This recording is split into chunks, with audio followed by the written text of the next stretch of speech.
Next time Chris is on, we should ask him to tell the story of the tunnels in Iceland.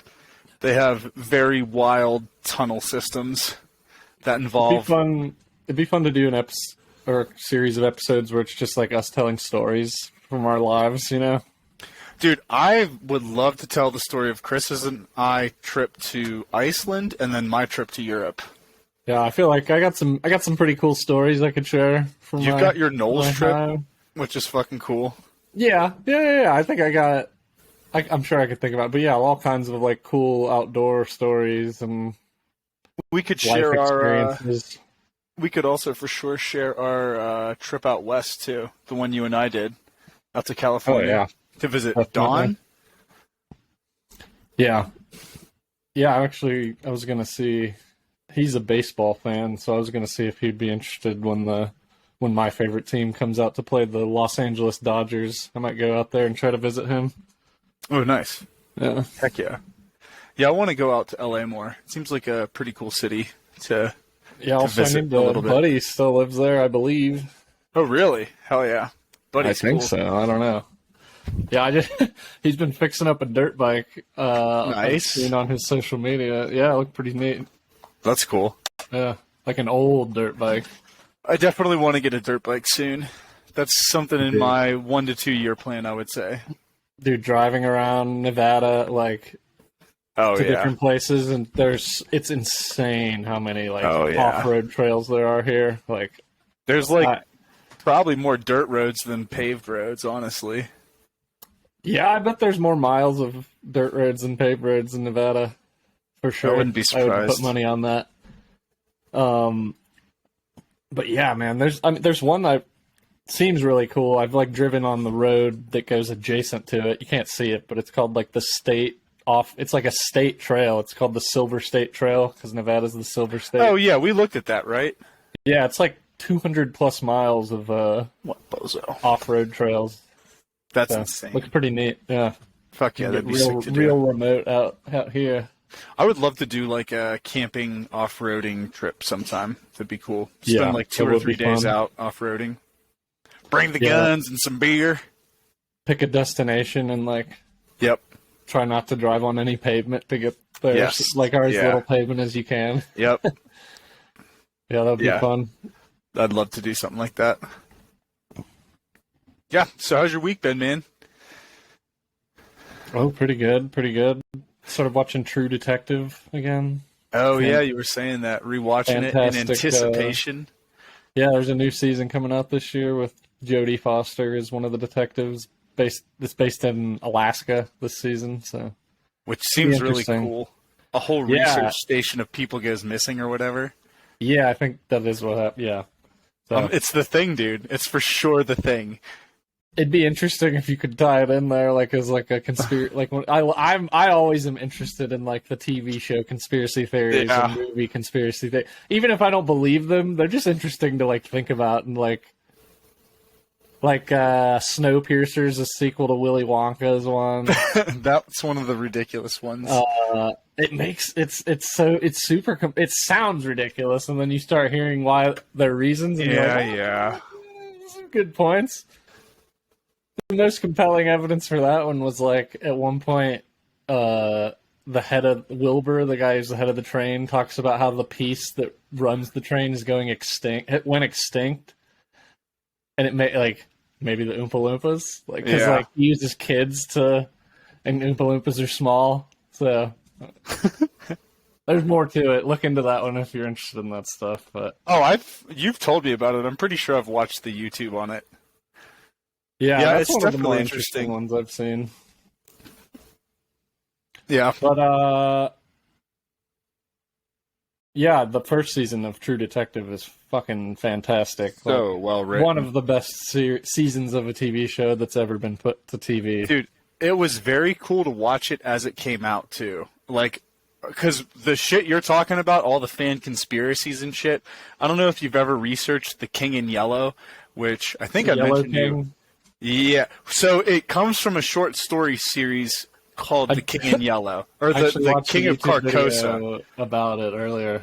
Yeah, so that short story series also inspired Lovecraft and Cthulhu and that whole mythos. And so there's a lot of it's a book series mostly. Yeah. But yeah, there's a lot of, if you look into the mythos of True Detective, there's a lot of stuff about like world-ending demons being summoned and shit like that.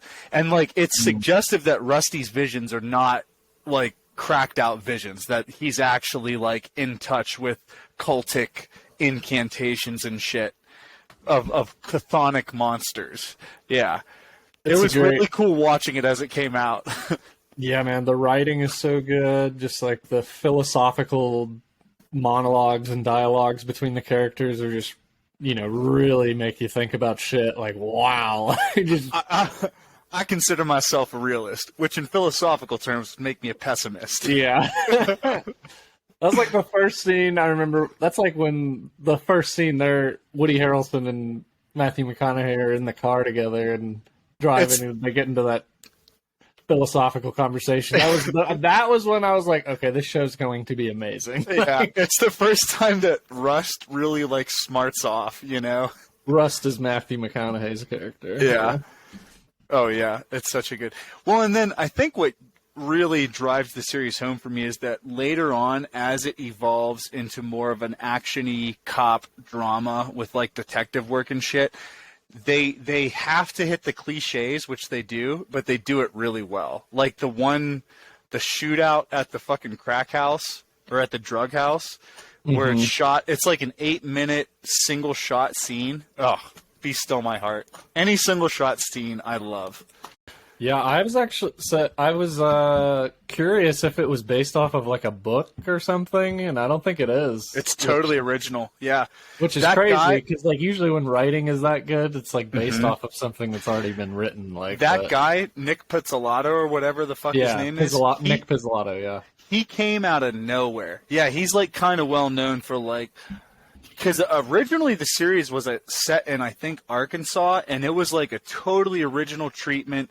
This guy like came out of the blue and was like, "Hey, I got this pitch for you," and they were like, "Holy shit!" That could be us, dude.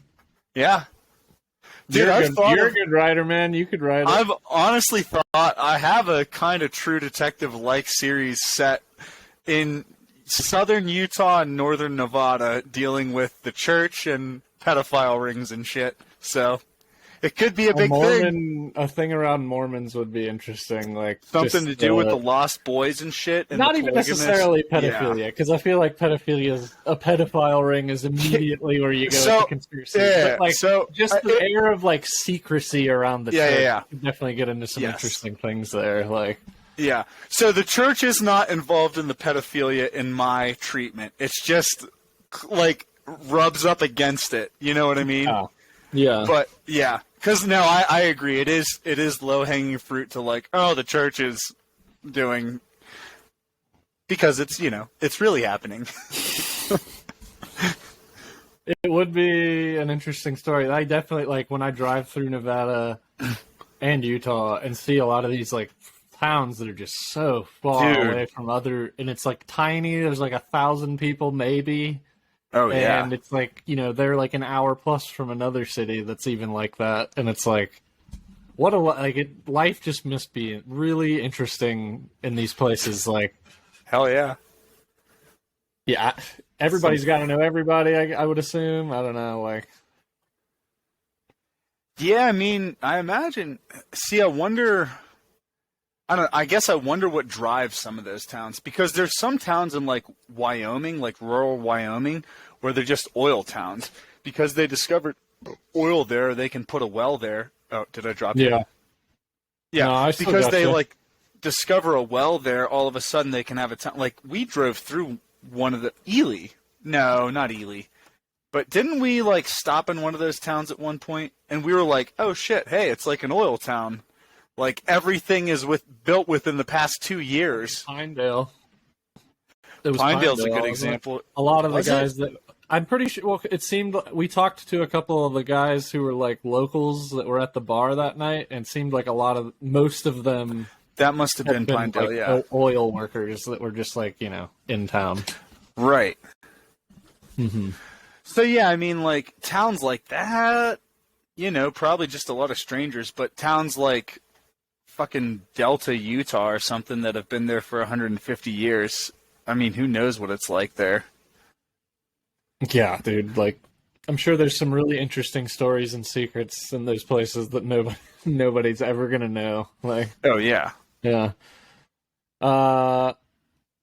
Wind River's another movie that kind of has like a feel of extremely rural setting. Like, I'll have to check it out because the Wind River Range is probably my favorite area that I've been to so far. Definitely watch. That's a fantastic movie. Jeremy Renner, the guy who plays. No, I know who's in it. Hawkeye. Yeah, he's like a wildlife investigator, and like he helps the cops like investigate this like. It's like crimes murder, against rape, Native Americans, exactly, right? Yeah. But it's really good. Definitely check that out.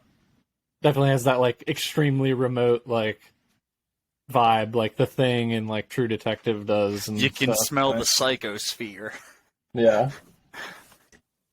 The other interesting thing about this first season of True Detective is it was the beginning of the Matthew McConaissance.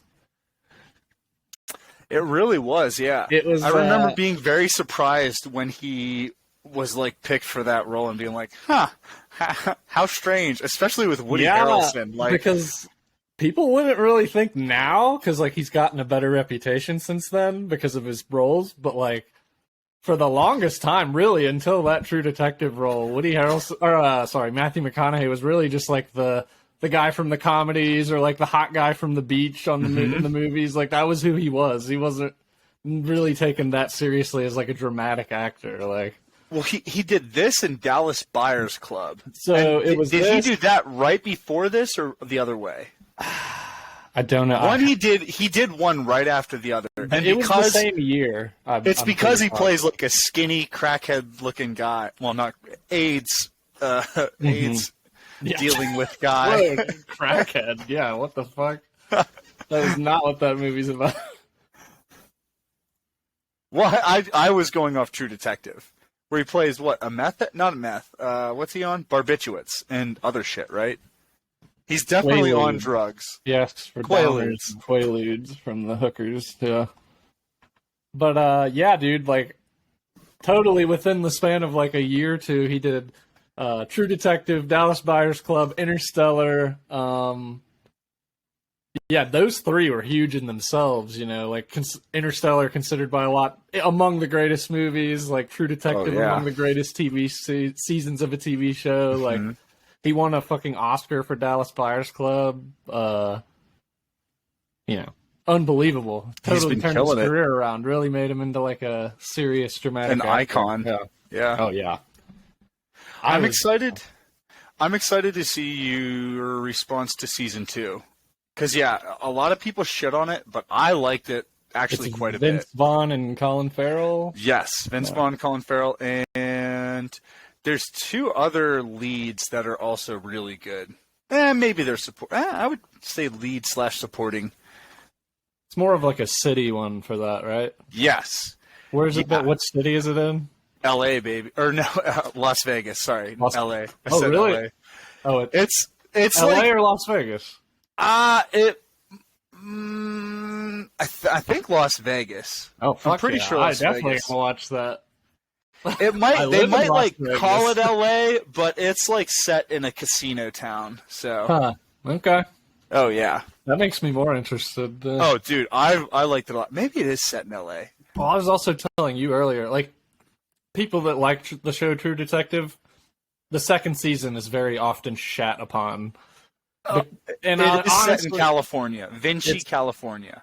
It's kind of because the first season was just so amazing. The bar was just unbelievably high for the second season, and I guess it just didn't quite meet that. So a lot of people are like, "This sucks." And it's okay, maybe it's not as good as the first season, but that doesn't mean it sucks. Like, I have thoughts on this because again, I revert back to like one of the things that made the first season so good was all of that. like secret culty shit and people like unraveling the mystery. Because I remember like speed reading through that short story book and then going on to discuss with people online and being like, is this a clue? He mentions this, and then like this line in the series refers to this line in the book and just shit like that. Just like the knowing that like, wow, there's this crazy, horrible thing going on behind everyone's head in the public, but it's like fucking And so it felt like it was a true cultural experience, whereas the second season did not have that. The mystery is like totally separate. It doesn't involve like a bunch of cultural shit and like mythos and things like that. And so people were like, what the fuck is this? It's like, it feels a little more like The Wire or The Sopranos in style, you know?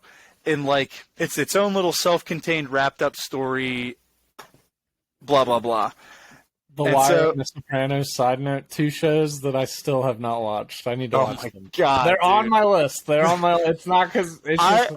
There's a lot of things to watch, you know. I haven't seen The Sopranos, so I can get with you on that ship. But Jesus, dude, yeah. The Wire is so fucking good. Well, if you haven't seen The Sopranos, we should whenever we do get to it. We should plan on like watching it at the same time so we can like talk about the shit that's happening. I would do that. I would do a watch through with you. We could even do it like in the pod. We could even have like a little podcast segment where we're like, okay, we'll watch 4 episodes this week or something. Yeah. I would love to do that. And then we'll like talk about what happened and like just know, because I have no idea. Do you have any idea? Like the only thing I know about The Sopranos is the end scene at the very end scene, because everyone makes fun of it. That it just ends like mid conversation in a diner or something. I've actually watched it, and I get how it's a fucking awesome scene, but I know that, and that's the only thing I know. I know that, and gabagool. Well, don't tell me. Gabagool. Yeah, I know that's where that comes from. Yeah. But yeah, I would love to do a watch through The Sopranos. That would be fucking sick. And also, if you haven't seen The Wire, I would consider doing a rewatch of The Wire. The Wire is so good. Truly groundbreaking TV. Which actually, I've been thinking of this lately. I would especially be down to start doing a watch through because I think this coming spring season is going to be a little sad for me. Star has been getting old. I've got some roommates moving out. I've got a couple of friends moving out of town. I've just been thinking lately, like, it might be a sad season. Yep, it might be. Change sucks. It might be a sad season for me. A sad season. Fuck you, change. We don't want it. I don't want it. If everything would just stay the same, it'd be perfect. Yeah, man. Having an elderly animal is like tough. Knowing that it's coming and like. Yeah, it's hard. Yep. That, and then like, my roommates are moving out, which is kind of bittersweet because I think I'm just gonna rent the space out, which would be fucking nice to have like a whole upstairs to myself. Really? Yeah. You should definitely do that, dude. Well, just because I want to start practicing for having a house at some point. Like if that's something that I could have. Also, it'll be easier for you to have guests too. Like... Right. If you want to come up and stay for the weekend, you can still go sleep in the basement, but I can, you know. Now I don't have to spoon with you in your bed. Exactly. You and Star don't have to share the kennel, you know. Yeah. Oh, that's the worst. But yeah, it would be nice to, have my own space, have space for guests, but then also like get the furniture and like dishware and shit necessary for a house so that sometime in a year or two when I get a house, I'm not like, cool, move into this house and I got my fucking, Seuss stove and shit. Dude, it's so fucking windy outside here. Oh, we're having the winds are 25 or 35 to 45 miles per hour with the gusts up to 70 right now. Oh, so it's just shit. It's basically like a hurricane. Can you hear it howling? Oh yeah, that's why I was just like, you guys probably can't hear it on the mic, but all the trees on the street are going crazy. It's gonna be funny seeing all the like pictures on Reddit and stuff of like on the Vegas pages of like all the things that get blown everywhere by the time the wind goes through. Yep. Trampolines. You always see some trampolines like on the road or something that blow out of someone's backyard. I believe it. It's almost like, there's got to be like a post-Vegas windstorm bingo game you could do. Like, Hey, if you're in Drive Vegas, around. you can gamble on it. That's what I hear. Yeah, drive around the city. That would be a hit for old people, dude. Just pull them up on a bus, give them a bingo card, Let them drive around. bus around the city. You don't even have to drive anywhere cool because you're just looking for like trash can Trash that's cans like knocked over. in a tree or something. Yeah, whatever. Dude, yeah, we're getting a huge snowstorm tonight. We're supposed to In get like Salt a Lake, foot. yeah. Yeah, that's in the valley too, which it typically doesn't. Oh, yeah. For those of you who don't know how Salt Lake is, it's like a valley with these huge mountains behind it. Kind of Typically, around it, honestly. Around. Yeah. Like, a Yeah, I valley guess- is. it is around it, but I guess they built the city like definitely up against one part of that bowl. Yeah. Yes. Yeah, Yeah. yeah. Like when you look at it, it's like city mountains, We're and definitely... then the other mountains are kind of further. Like, Yeah, we're definitely nestled much more towards the mountains to the east, which are the Wasatch. But yeah, they're supposed to get 30 to 40 inches up in the canyons. I heard. Yeah. Which I'm stoked. That's great, isn't it? Yeah. Oh, yeah, it's good for skiing. Please don't die in an avalanche, bro. No, we're being very careful. Actually, so we're talking about doing a weekend trip out, which we're like, I've told all my friends, like, just so you know, I'm totally reserving the right to bail at a moment's notice if I don't like the avalanche report. Please don't. Yeah. Yeah. Yeah, because it's... If you're even thinking it might avalanche, don't fucking do it. It's not worth it. Well, Man. so, I mean, tonight and tomorrow are going to be extremely dangerous. I wouldn't be surprised if we go up, if not into considerable, into, like, extreme danger territory. Would you say somebody's gonna get avalanched on after this storm there? Some dumbass is gonna get backcountry avalanched on? If this were a Friday night, almost certainly there would be a catch and carry, if not a kill, tomorrow. But because it's a weekday, I could say there will probably be a catch and carry, but we might not see a fatality. But I wouldn't be surprised if somebody did die too. All right, so you're on a mountain and an avalanche. What is the first sign that it's about to happen? Is it just kind of all start, or like? Well, I mean, there's signs way before it happens. So Okay. yeah. So like when you're walking, one of the common signs will be whoomping or cracking snow. So if you're just like walking along, Like the top's hard and the... yeah. So if you're walking along and like as your skis are going, all of a sudden you see a crack shoot like way far ahead of your ski. That means like big sheets could yes, slide. it means that it's creating sheets and that those sheets are going to crack, which is what an avalanche needs to happen.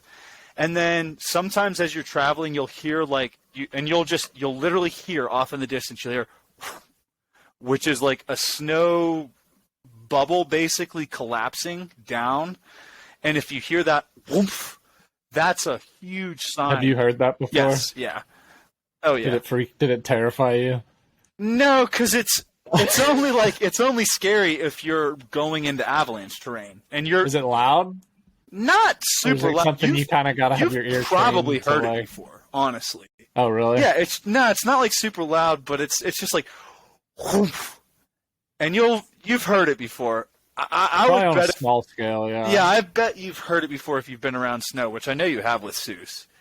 I'm thinking like in the woods on the East Coast, probably like tree just kind of like sinking into a hole or something. Like how that might sound like. You ever watch a tree branch full of snow, like the whole branch shake loose and it goes? Whoop. It's very similar to that, except it's like all on the ground. And sometimes you'll see it. You'll see like just a big bubble go like. Whoop. That is like a huge sign of instability. So if you're seeing these things, you should already be thinking like, oh, okay, it is likely to avalanche today on avalanche like slope terrain. And so if you go out, you should expect one. Now, if Is there like an organization that puts out like an avalanche warning, like the Forest Service would for like a fire danger? So it depends on where you are. Like, so we are in one of the most trafficked mountain areas in the world. So the Wasatch Definitely, we have a huge avalanche support system. There's eyes all over that shit. Ugh. Yeah, and I mean, every time that somebody's out, if you witness a natural avalanche, you are highly encouraged to report that into the UAC. And I think, no, maybe not.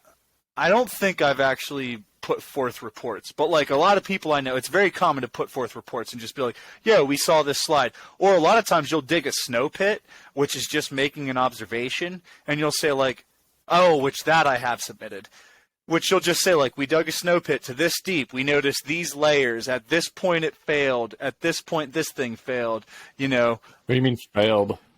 So when you dig a snow pit, you cut a shear face down and you dig deep down into it, and then you cut little column sections and you put your shovel on top of it and you start patting it, and then you pat it until it like breaks. Deep down it's like, and then you like find the layer it broke at and you say, "Cool, like it failed at this layer from like 3 taps with just the hand." Because there's a system where you tap with your hand and then you tap with your elbow and then you tap with your whole arm. And it like represents different strengths. And so if it lasts like 1 of these taps, that's really bad. If it lasts 10 of these taps, it's probably fairly stable. Interesting. Yeah, so you pass all these observations along. But anyways, back to your original question. Once the avalanche starts, is there anything you can do? And the answer is, if you are the reason it broke, there's a chance that it'll start sliding out beneath you, and if you kind of throw yourself back and start swimming, she'll be at the top of it. Yeah, if you're at the very top and you like your feet are where it starts, there's a chance you can kind of jump up and swim out from over it as it slides down. I've seen people do that before in videos. Oh my god, terrifying. Oh yeah, dude, there's this one video where the guy is like going and he triggers it and he goes, fuck, gonna die, and he starts like swimming like that. Wow. And then I've seen videos of people, once they trigger, they like are able to ski on the avalanche out to safety, but I've been told that you should never count on that because it all depends on the way the avalanche breaks, and there's ways the avalanche can break where it all just turns into like mush immediately. Like sometimes it'll slide down as a sheet and break apart as it slides, but sometimes like the second it breaks, it rolls over itself. Yeah, sometimes as soon as it breaks, it's just like soup, and you're just down in it. Damn. And then once you're down in it, you're just down in it. There's nothing you can do.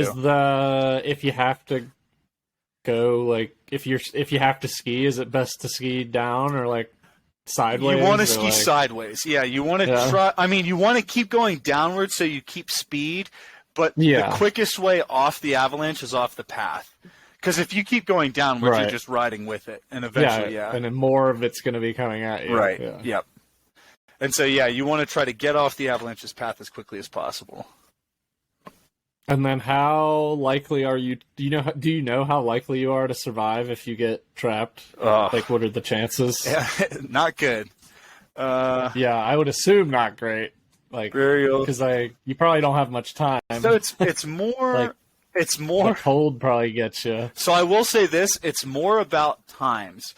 If you are dug out within the first 15 minutes, you have a 92% chance of survival. If you wait until 35 minutes, you have a 37% chance of survival. So in the space between 15 and 35, and if you look at a chart, I want to say... Don't go skiing alone. Oh, yeah. It's very well known that you're not supposed to go backcountry. If somebody's there and they can maybe look for you, you might have a chance. Well, and there's cases, too, where people go with a partner, but they don't have the gear, and so they go in an avalanche, and the partner's like, well, fuck, I don't know what to do. They just start digging at an entire avalanche, which, very scary stuff. Wear an air tag on you. Oh, I wear something a little better than that.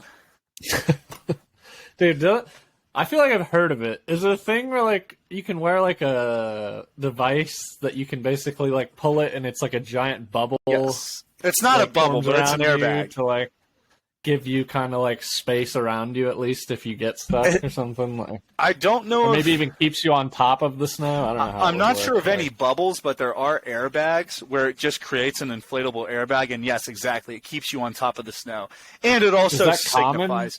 Yeah. People commonly wear those? Yeah, I have friends that run with those, And I mean, I'm looking at. But you don't. But you don't. I don't because they're expensive as fuck. They're like living on that edge. It's just like it's $1,500 or so. But I intend to buy one as soon as I can. Death. $1,500. When you pay $2,000 to get the damn skis in the first place, and then another $500 for the avalanche course, you're like, okay, I'll deal with it. It's honestly depressing how many situations there are in life in the capitalism system where you have to like legitimately make decisions where it's like, this is going to cost a lot, but it's better for me, but like financially it will ruin me, like. And it's gonna make there's a ton of scenarios where like I was talking to my PT person today about that. Physical therapist? Yeah, my physical therapist for my hip, where I was saying like, oh yeah, this is just basically the first time I've had insurance that I can regularly use and that I can afford. Yeah. I would imagine that's common for them. Oh, yeah, because she's like, why haven't you had this looked at? Or like, why haven't you gone through a full round of PT? And it's like, well, usually about 2 months in, I can't afford the PT anymore, and so I got to quit. And she was like, oh, okay, that's fair. I've always thought with the PT, like once you learn the exercises, what's the point in...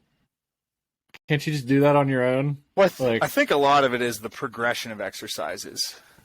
Yeah, I guess they'll know better, like, when you should move on to the next step. Well, and I think, like for me, she's identifying, like, weaknesses and instabilities that I've developed because of my hip injury, and so she's able to be like, okay, do these exercises until your pancake ass gets rotund. We look forward to hearing about your hip replacement on episode 5064 of Wilderness Radio. Hell yeah. In the future. Me and my dad can do a special co-op app. It'll be great. You did hip replacement? Yeah. Yes. Interesting. Yep. Yes. What did you do to your hip? Is it like I tore my labrum. Oh, so it's torn. Yeah. And it's just been torn? Yeah, it's been torn for like 6 or 7 years or some shit now. I've heard if like you tear something too and it heals back without the wrong way, like you almost have to like fuck it up again. All this scar tissue that's like healed incorrectly, and like you kind of have to like work around that. Yeah, mine could totally be that. I don't know. I'm totally prepared for bad news. I would love it if there's a physical therapist. Like these guys are fucking morons. These fucking idiots. Well, if a physical therapist wants to write in, they would be more welcome than Larry. That's for sure. Hey, Larry, all he wrote this week was thank you for the 5-minute history, Chris. Good man. Love Larry. That's all he wrote this week. Love Larry. So, what a swell guy. Love. Oh, he has a lot of love for us. What a lovely guy, that Larry.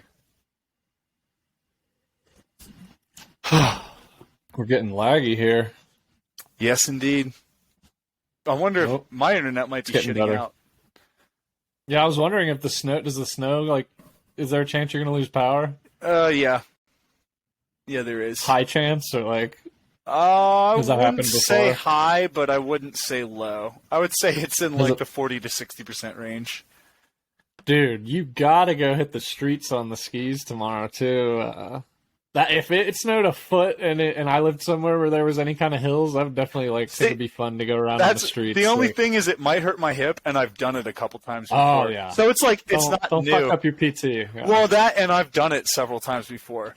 But I would, if it all works out, I would go and take some video. That's a cool video. Another one I've always wanted to do is like, when a place floods, like get a kayak. Go out in a kayak, yeah. Go out in a kayak. It's like, when the fuck else? When am I going to get the kayak down Main Street or whatever? Like, that would be fucking sick. Asheville, like, when it flooded. Carrier Park floods all the time. That would be great. Fun to. Oh, that would be good. Around. Yeah, that would be fun as hell. Yeah. But you're gonna go. You said you're gonna go skiing tomorrow, right? Probably. Maybe tomorrow, definitely Friday. And we're gonna go stay the night. Probably gonna dig a snow cave and sleep out in it.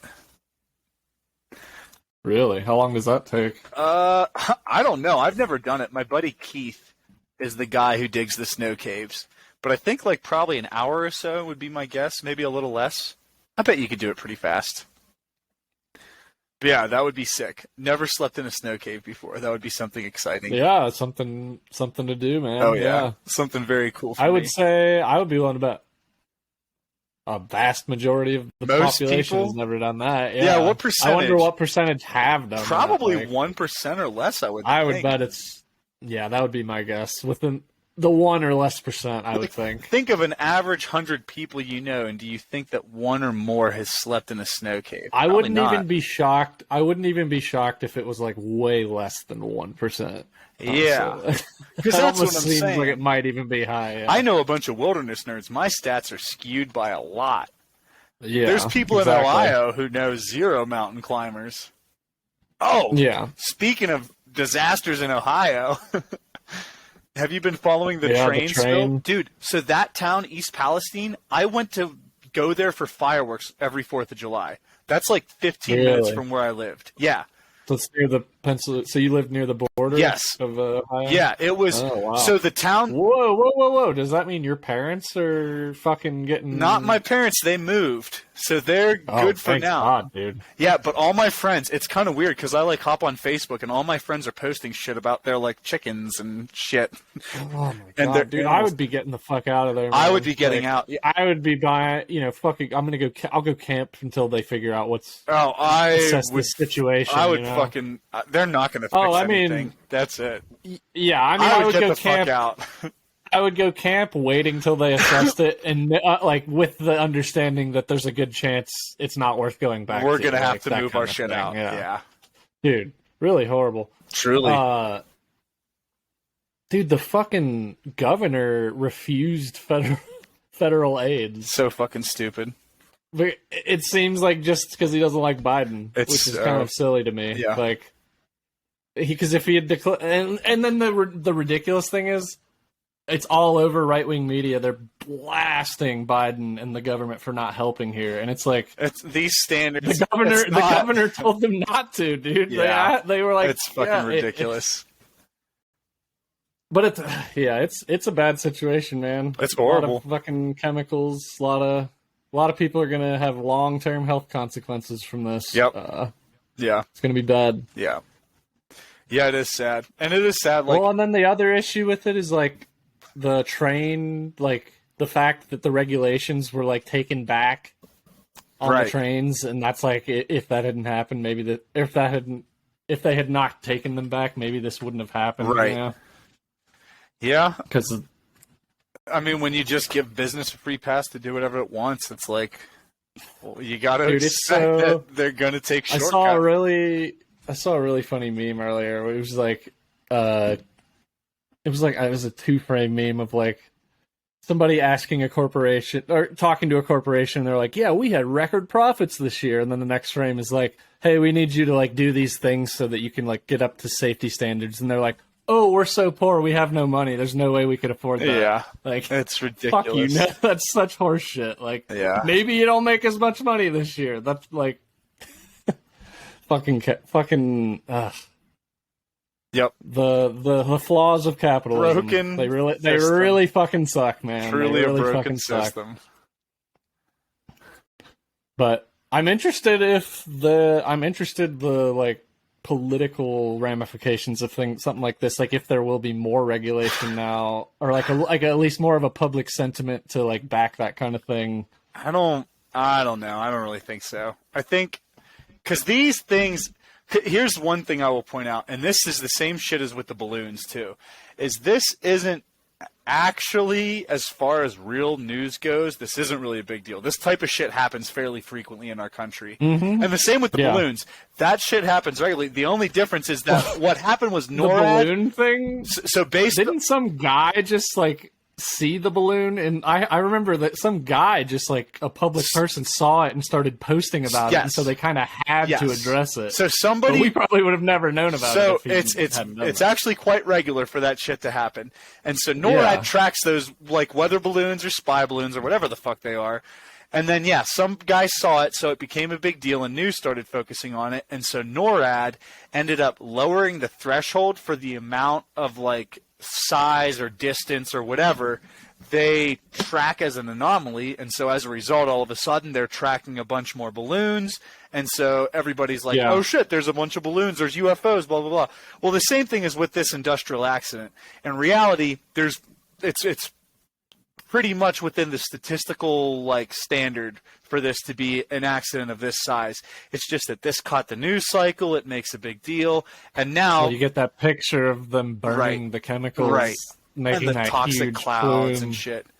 A couple years after the hit TV show Chernobyl came out, that has literally the same fucking scene in it, where people are just watching this toxic cloud of shit in the air, and it's like, what the fuck? Dude, there's one of my, not favorite, but a novel I enjoy is called White Noise.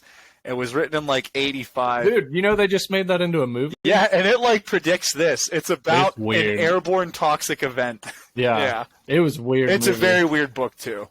It's supposed to be. I did not really like the movie that much. I thought it was a little too weird.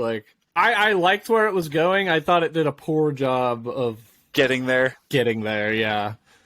Yeah. It was interesting though. That's one of those movies I would put in the you're watching it and you're like, what the fuck is going on? I could see how it would be pretty awesome as a book though. It is a seminal book. It's a very highly regarded book for sure.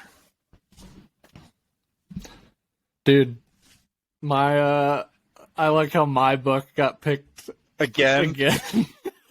Hey, I didn't even vote for it, and neither did Dina, so... Hell yeah.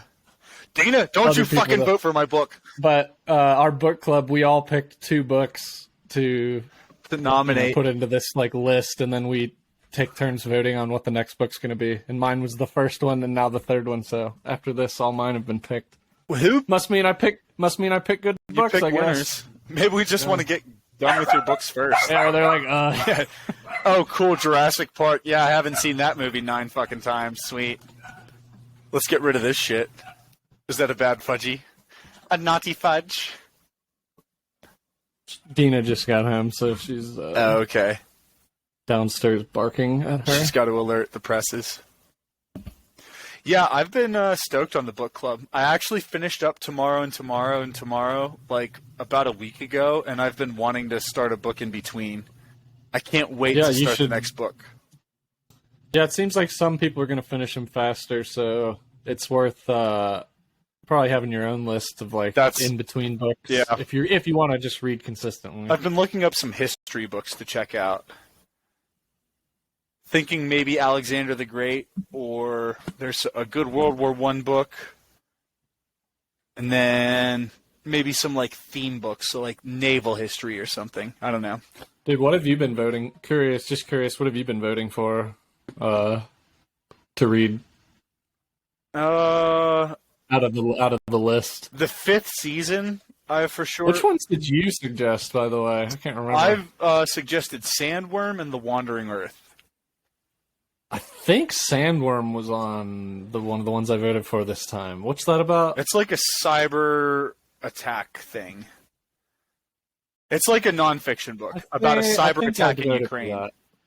I think I voted for that, and I was like, well, this does... And I think I was like, okay, Scout clearly picked this. Yeah, well, I wanted to do a nonfiction book, but I wanted to do an exciting one, too. So, this one, I listened to the podcast on it, and it was like, oh, shit, this is really cool. It's the first cyber war. I would also say in the next meeting we should bring up if people start the book at the same time and we're reading at a faster pace, there's no reason we couldn't do it faster. Yeah, I'm totally down. Just depends. Yeah. I mean, I was surprised by how quickly I read Tomorrow and Tomorrow and Tomorrow. I think it will help having we were voted on the next book already. That way people can... Because some people like to buy the physical books, so they got to wait for that. Yeah. That is a big step, for sure. Herman? Dog's in trouble. Oh, I sorted... Oh, I've been voting for... my number one choice... Every vote has been Lamb. I really want to read that. It sounds interesting. Honestly, it sounds a little goofy to me. It sounds goofy, but I've heard really good reviews about it. Have you? I've seen a lot of people. I've seen a lot of people say it's pretty good. It sounds way too like shticky to me, but it does sound like it could be that. But I'm just based off of like the amount of things I've read where people are like, "No, this is pretty sick." So sweet. It seems like a fun, like a little more lighthearted, like philosophical, like it's like deep, man. Book. Yeah, I guess I don't know. Huh. That's what I've been voting for. Hell yeah. Yeah, that'll definitely be a difference from what we've been on, which is like sci-fi. Yeah, we read Jurassic Park first. I still don't know what to expect out of this book. I literally just started. How far are you into it? Like a chapter. Okay. Yeah. So. Yeah, I'll be curious what you think. I've talked with Chris about it a couple times. Yeah. So I sorted some SpaghettiOs. Yeah. Alphabet soup. Yeah. And update. Dude, this one was fucking wild. Okay. Oh, wrong. Okay. Collecting more data. So this was my first one, 143 letters. That was the Campbell soup. This is my SpaghettiOs, 1,261 fucking letters. Whoa. Hold on, so you're saying there was only 143 letters in that entire can? Of the Campbell soup, yeah. And then there was 10 times. 10 times you, the fucking amount. Okay, you know what? I won't say fuck you because maybe it was a bad can. We need more data. Dude. But based off of that, fuck you, Campbell's, if that's accurate. Like, I sat down at like 3 o'clock to start counting SpaghettiOs and threw on some Bob's Burgers. I was counting till like 4:30. I was counting for like an hour. Dude. It was, oh my god. Nice dedication, dude. It was brutal. I like the dedication. That's what you're going to need to break this record. Look at all these letters. Yeah, look at all these letters. Wow, dude. But the good news is SpaghettiOs for sure will have a complete alphabet. Letters. Absolutely will have a complete alphabet. They did not have any at the store. Yeah, you'll have to order them online. And I've done a little bit of further research, and I think the only existent alphabet soup in America right now is Amy's alphabet soup, SpaghettiOs, and Campbell's. I cannot find any others. You know what would be great is if you broke this record, and then for some reason they stopped making alphabet soup after that, so nobody else can even break it. Dude, I wouldn't be surprised. There can't be a huge audience for it. Yeah, well, I mean... Okay, I don't know. So speaking of which, SpaghettiOs, which obviously they double use the O and the fucking SpaghettiOs, of course. Is there also meatballs in that? No. So they make a version with meatballs, which I'll probably buy the meatball version now, because I was like, oh, what if the meatballs take place of the letters? But now that there's fucking 1,000 letters, I'm not worried about it. And I want some tasty meatballs. I could see potentially how having meatballs away could help. Because if you pour it out, it has almost like more surface area for the letters to be stuck to, so that you have like... You can see more? Yeah, I could see a world. Potentially, I don't know. Yeah. It might not be true. And we could maybe explore areas where you're like pouring onto more surface area, dense structures, I guess. But okay, how many out of 1,200 letters, how many do you think were O's? Between the actual O's and SpaghettiOs, what do you think? 1,200? 1,200. Probably 200. 200? 200 about. Maybe. I'm going to tell you right now you're low. Do you want to bump it up a little? 1,000. Okay, you're high. 600. 393 fucking O's, dude. What percentage is that? Do you know? No, I don't. Let's see. 393 to 1261, right? Yeah, 393 to 1261. Wow. Get some live calculator on here. Wow, what a treat. Yeah. Sexy. 31%. 31.17%. Right. So then, are you just not going to look for O's right away? Or are you going to look for O's and get them out? No, you can't get them out. To sort them out would take a third of the amount of time. Yeah, that's true. No, I think honestly a big part of it is going to be learning how to see beyond the O's. I have to see past any O. It's not that, like, I can't even register an O as a thing that I don't want. I have to not see it. This is what we need to do. We need to get a bunch of cans. We need to dump them out and then, like, just take a picture of it. And we need to get you, like, 100 pictures or something. And just, like, that way you can just sit there like note cards and you can just look at it. And be like, okay, there's that. All right, next one. Okay, this one's different, but there's that. I've thought of doing that as training, for sure, which I want to. We also got to do the note cards, which I guess I'll make those up this week. Maybe that'll be this week's task, in addition to just another like, can. What letter? Well, letter to number, 1, 2, 3, 4, 5. Remember how I was going to sort them into groups? Yeah. And then the other thing is, I kind of want to 3D print. Once I determine a can, which I think it's going to be SpaghettiOs, I'm almost sure it'll be SpaghettiOs, I want to print out life-size, like, 3D printed ones that I can just practice sorting. So get, like, a set of 1,000 and just sit there and practice sorting fake letters. And then eventually I'll add the sauce, and then I can go for the live. Oh, yeah, that'll be sick. Dude, I almost hope this takes like a year or two to break. That it's a long process. It's a journey, dude. Oh, yeah. Even if it doesn't happen, the journey will be fun. It is a very cool, pointless thing to do, and it's a very cool story to tell. It would be a really cool story if it takes a while and you end up doing it, though. It'll be a great movie someday. Yeah. Hell yeah. What was I about to say? Totally forgot.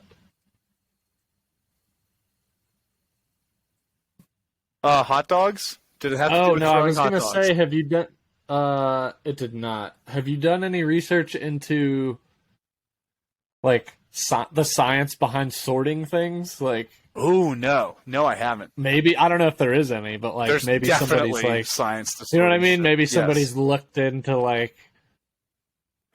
Yeah, I don't know, best strategies or whatever. Or maybe you could write the paper on it. Well, I know that chunking is a good step. I know chunking always makes sense. helps. Yeah. Breaking tasks down into smaller tasks is always better. So I know I'm on the right track with that. But, yeah, there probably is some stuff on sorting techniques and sorting methodologies that I could research. So, dude, it's about to be Lent tomorrow. That's part of the Easter holiday stuff? Yeah. But Ash Wednesday starts Lent, and then it ends with Easter on April 9th. I'm going to give up booze, dude. I did not realize that was so far ahead of Easter. Huh. It's 40 days. I did not know that. Yep. 40 days ahead of Easter, which Easter is determined, I think, on the moon. I believe. So you're giving something up? I'm giving booze and fast food up. Yep. I'm gonna think about it. I'm gonna give something up too. That'll be a good just a good habit. Yeah, Chris has given up booze, and he talked me into joining him. Well, not really talked me. Is that something? I talked to me. Is that what? Yeah. Nothing. Is booze something that'll be good for him to give up? Like. Oh yeah. I think booze is good for anyone to give up first. Oh, yeah, he's raging. He's drinking hard, that guy. Probably fucked up right now. To be honest, I asked him if he wanted to join the podcast, and he responded. Yeah. That's what his Tuesday plans were. Yeah. A bottle of Jack. The blood of Christ. The blood of Christ, if you know what I mean. Yeah. My man's a vampire, if you know what I'm saying. That's actually that made me just think of kind of a funny sketch idea. It's like a group of teenagers in a youth group at church are getting like drunk, and they start like they're just like fucking amazed that they're drinking the blood of Christ and they're eating bread with the body of Christ. The body of Christ, and they're just freaking out about it. Oh, so actually, I wrote a little script for you guys, which I think was a stinker, to be honest. Not super stoked about it. But I am stoked that I wrote a script, and so I would like to do a podcast sometime soon with, like, maybe 3 or 4 of us where we sit and pitch, like, 2 or 3 solid script ideas that we would want to see written out, and I would love to start practicing writing out scripts. I'm just struggling to think of that's a good idea. I'm struggling to think of original ideas. I got ideas. Cool, because I can roll with ideas. I just I'm an idea. You know, I'm an idea man. Okay, well, let's sit down and think of a couple ideas, because I have a notepad on my phone. Here, fuck it. Why don't I look at it right now? See what ideas I got. Because, yeah, I was stoked to write it, but I definitely get how it got the cold reception it got. But I don't want to write something again and have nobody want to give feedback.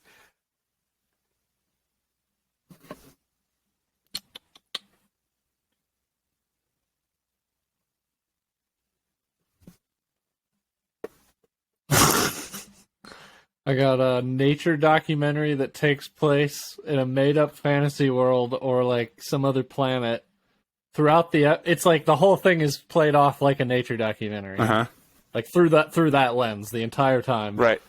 But then it starts to become clear to the viewer eventually that there's some type of predator that is like actually hunting the crew, but they don't really realize it. But you actually can kind of start telling as the viewer, and it's just like slowly they keep making this documentary. Maybe it starts getting worse and worse for them, but they're still doing it, and then, you know. Let's see what else.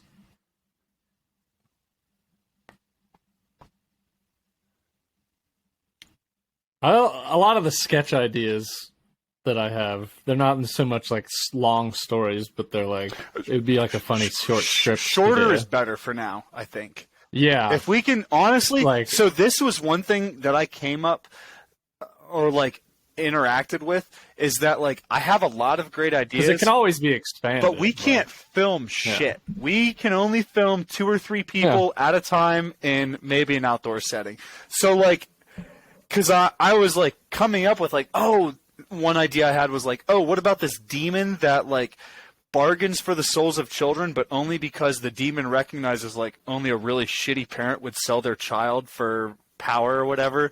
And so the demon goes to adopt the kids. Right, but then I was like, well, then we have to, like, disappear and reappear a demon, and we have to do makeup for a demon and shit. And so, like... See, I would say you're thinking too far ahead there. You just focus on the story itself, and then you can think about how you're going to film. Because there's all kinds of... There's all kinds of, like, interesting tricks and things you can use, and all kinds of budget levels to, like, mirror, fake those kinds of things. Like, and it's stuff that we don't necessarily know. Like, we look into it, but I know for a fact that there are cheaper ways to, like, do really, like, high production seeming things. I'm here for it. It's not impossible. I'm here for it. If I write one more script that ends up in the can without anything, then I'm going to be like, okay, we need to fucking figure out how to get this shit off the ground. I don't think your script was that bad, dude. I just think it was, like, more... Like I told you, I think it's a sketch that, like, depends more on, like, talking to the actors and how they're going to play it, and, like, versus the actual words that are in the script and whatnot. I just want something that's going to inspire us to go film it. Yeah, that's all I want. I don't care what it is, other than that I want us to film it. I'll read you some of my ideas and see if you... park ranger on the border sketch, arresting hikers as they go into Canada, like, taking it way too seriously. Fake interview with the guy who comes up with the names for weed products. That's a good one. I like that one a lot. That could be a pretty funny sketch one. LNT police. I actually kind of like with the weed one that the guy's very serious. He actually has a very scientific method, and like he's like, the chromatocytes in this one are like 27.3 diffraction rate, so it's got to be a blue cheese variant. The one we should do I think this was a great idea. The one about the Maverick gas station. Yes. Yeah. Where it's a group of people like going on a trip into the desert, and their friend's like, dude, maybe we should stop at Maverick and get some gas and stuff. And he's like, nah, we'll be fine. And then like just things go wrong and they end up dying, and then like the commercial ends with like, don't die in the desert, stop at Mavericks. Actually, okay. Yeah. I'll write that one up. These are just basic ideas. Obviously, you can workshop a lot of it. That's one I'm willing to write up. This is fucking... I don't even remember writing this, but this is pretty funny. A guy who picks up drinking as his new thing. Oh, that he tells people yeah. that he does. Yeah. Oh, it's my thing. Yeah, I drink. A story about a paparazzi that's hired to follow the paparazzi to show them how horrible it is to be followed by paparazzi. The porn director who's a serious artist.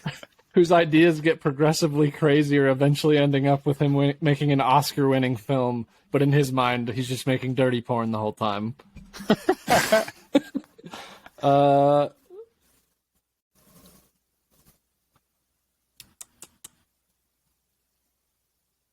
Penis bop it, dude. I sat with that one for about an hour or two and tried to flesh it out. There's a couple things. First, we're gonna have to make a penis bop it, which for sure. A lot of that comes down to the prototype that you use for the sketch. It has to look good. Yeah. So the second thing is, if you make a prototype, you're gonna have to allow for all the different weird shit that you do on it, and I don't know. I'm down to workshop it more. Let's workshop it more in person. Here's an idea. It needs more. It needs some fleshing out. Here's an idea. The penis bop it. It's like a really stupid, niche-y gift or like a gift that's literally just a ring that you put around the base of your dick that just says penis bop it on it and just like has a speaker on it. Okay, you could do that. And then it's just telling it things. Yeah, shit. It's like you don't need to. Because that's where I was shame it. That's where I was gonna go with the bit. I was gonna go with the bit where for the woman she gets like normal stuff like smack it, touch it, lick it, and the guy gets like he starts out with like bop it, and then it's like laugh at it. Mock it, hit it. That'd be so funny. And then he just starts crying. Yeah. And it gets like spit on it, and then like eventually it's like ignore it, don't look at it, don't speak to it, and shit like that.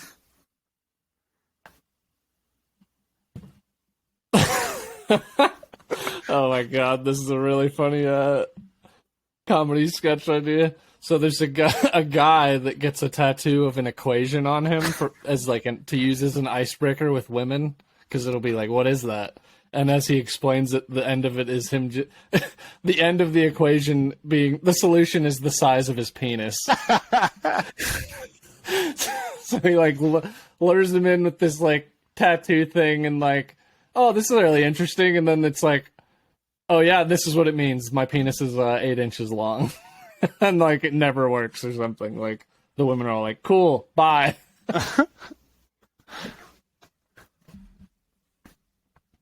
A Karen collar sketch. Shock collar for different types of Karens. Nice.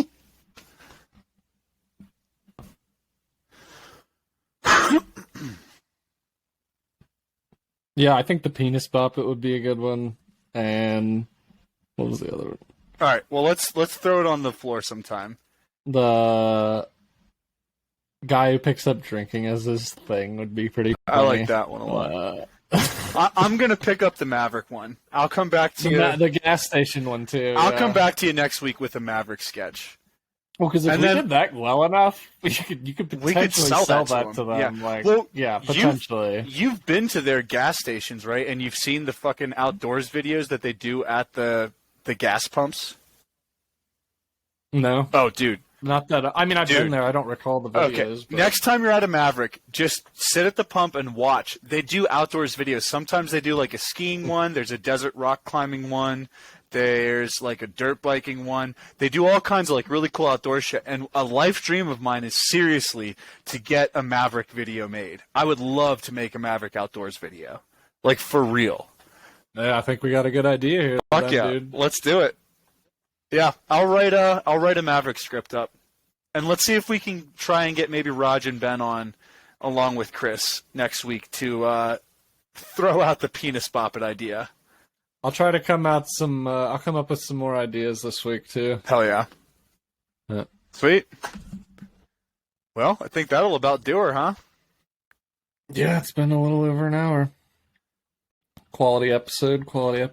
Well done. Glad we could didn't get it pull up any. I think it was cool. We didn't pull up any hard, like, outside resources to talk about. That was kind of just like a natural conversation the whole time. Yeah, I enjoy that, honestly.